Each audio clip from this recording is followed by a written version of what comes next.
Okay, so the main thing we're going to focus now in terms of that start position is that grip. Okay. We need to get that left hand a bit more round over the top, so that logo is started to be seen a little bit more, right thumb a little bit more on top. That right hand was a little bit underneath if I'm being sort of critical there, okay? But going through kind of that sequence there, putting the left hand on first, you can see where your left hand now is in that little V, that your sort of thumb and forefinger make the need to be pointing up towards your right shoulder. Okay. If you look at there, it's sort of going up towards your left, or even now outside your left shoulder, okay? And what that creates now is your hands are now kind of working against each other. You've got one left hand that's causing the ball to go to the right, and a right hand that's now causing the ball to go to the left. So you've got a bit of conflict there. And depending on which wins, whichever hand gets the most or the least amount of pain, the other one's probably going to win, so you're going to get left. And that's where your inconsistencies from direction come into. We want to get the hands working together, getting the left thumb just right of centre, getting your right thumb to sit a little bit more on top, okay?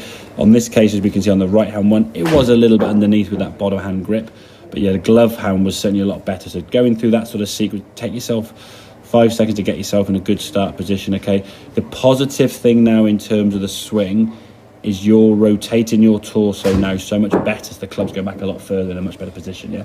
That's good. Goes a little bit long there, but that's to be expected by the way you change your hands. They're now able to move more because they're in a better position, which is fine. Okay. Coming back into the golf ball now, really good strike of the ball, and their hands now more towards your left thigh. And as you come through the golf ball, a bit more width there now. Compare that to where you were with the previous swing. Again, the same good backswing.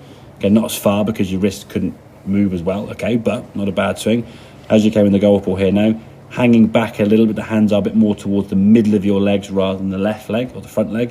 And as you come through impact here now, you can see your hands are a little bit more, exactly, yeah. And that's more a sort of byproduct of you trying to hit it more to the left because you think, okay, the ball's going to curve right because of my top hand grip.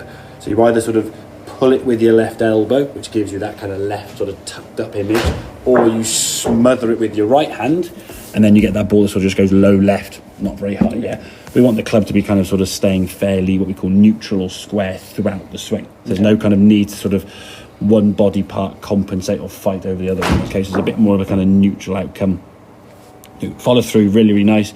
You get on your left side now, see this foot's up on its toe in a really, really good position. Okay, so there's a lot of good things going on that swing, and this was the one that went 136 yards or whatever, you can see by the smile of your face. Yeah. All right, but yeah, going through that sequence there, getting that club sitting down nicely. Put your left hand on first, and don't be afraid, as I say, especially in terms of if you find yourself just pounding ball after ball after ball after ball, it will start hurting, okay? Yeah. So give yourself 10 seconds each time. Okay, right, set yourself up. Is my left hand correct? I've got the logo showing. Is my thumb and forefinger together? Am I creating the crease up to my right shoulder, that kind of area? Can I see the 2-3 knuckles of my left hand? And then once that's all yes, yes, yes, yes, you put your right hand on again. When you interlock, they don't jam in.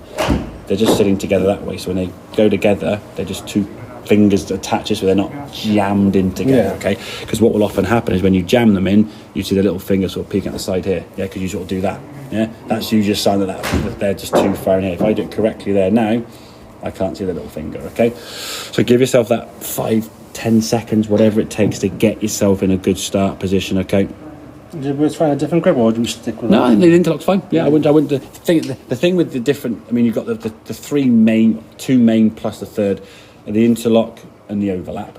Whichever feels the most comfortable, we tend to go with. You've been interlocking for a while, so I wouldn't necessarily change from that. The other one, some people go sort of baseball or 10-finger grip. Yeah, ideally for me, one of these two is preferred because it attaches your hands together.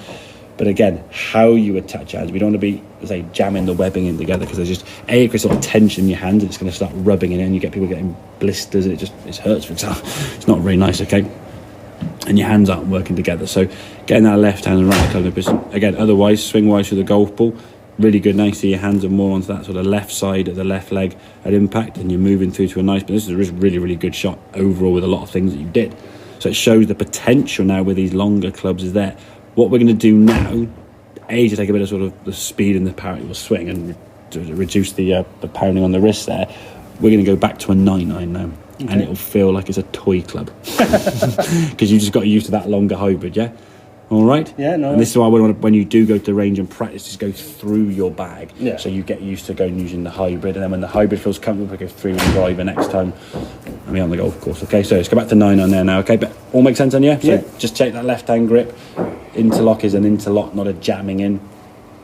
And now in terms of swing there, okay, we can make that good turn we're making back. And because the hands and arms are working better together, the arms now are able to sort of release and swing through the target, not pull into the body quite so much. Okay, right, you grab your 9 and then we'll have a few shots over that one, okay, buddy?